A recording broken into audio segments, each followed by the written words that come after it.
Eggless hot milk cake. நிறைய பேர் வந்து எக்லெஸ் கேக்ஸ் கேட்டுட்டு இருந்தீங்க. இன்னைக்கு வந்து இது சூப்பரான ஹாட் மில்க் கேக். இந்த கேக் பார்க்கும் போதே உங்களுக்கு தெரியும் எவ்வளோ சாஃப்டாக இருக்குன்னு பாருங்கள். எவ்வளோ சாஃப்டாக க்ரம்பிளி டெக்ஸ்சரில் இருக்குது.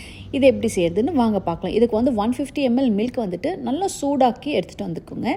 சூடாகிட்டு அப்புறம் இதில் 100 grams அன்சால்டட் பட்டர் அப்படியே ஆட் பண்ணிடுங்க. அந்த சூடில் பட்டர் அப்படியே மெல்ட் ஆகிடும். அது இருக்கட்டும். இப்போ இன்னொரு பவுலில் திக்கான தயிர், எக்கு பதில் தயிர் தான் நம்ம ஆட் பண்ண போகிறோம். திக்காக இருக்கணும், தண்ணியாக இருக்கக்கூடாது. இந்த அளவுக்கு திக்காக இருக்கணும். 120 grams, அதோட 165 grams sugar, 1/4 teaspoon vanilla essence. இது மூணுத்தையும் நல்லா விஸ்க் வச்சு மிக்ஸ் பண்ணுங்கள். சுகர் வந்து அந்த தயிரில் அப்படியே நல்லா மெல்ட் ஆகணும். சுகர் நல்லா மெல்ட் ஆகிட்ட அப்புறம் தான் ட்ரை இன்க்ரீடியன்ஸ் ஆட் பண்ணணும். இங்கே மைதா வந்துட்டு 210 grams, அதோட 1.5 teaspoon baking powder, 1/2 teaspoon baking soda. இது மூணுத்தையும் ஜலிச்சு வெட் இன்க்ரீடியன்ஸோட ஆட் பண்ணிவிடுங்க. இது ரொம்ப மிக்ஸ் பண்ணாதீங்க. இன்னும் நம்ம வெட் இன்க்ரீடியன்ஸ் ஆட் பண்ண வேண்டியதாக இருக்குது. 2 times மிக்ஸ் பண்ணிட்ட அப்புறம் இந்த சூடான பட்டரும் மில்க் இருக்குல்ல, அதை ஆட் பண்ணி விஸ்க் வச்சு நல்லா ஜென்டலாக மிக்ஸ் பண்ணுங்கள். ஓவர் மிக்ஸ் பண்ணாதீங்க. இது நல்லா மிக்ஸ் பண்ணிட்ட அப்புறம் கிரீஸ் பண்ணி வச்ச டின்ல இதை போர் பண்ணிவிட்டு நான் 10 minutesக்கு 175 degree செல்சியஸில் ப்ரீஹீட் பண்ணி வச்சுருக்காவேன்னு இதை அப்படியே எடுத்து உள்ளே வச்சு ஒரு 25 minutes பேக் பண்ணி எடுத்திங்கன்னா போதும். சூப்பர் சாஃப்டான ஸ்பஞ்சியான eggless hot milk cake ready ஆகிடும்.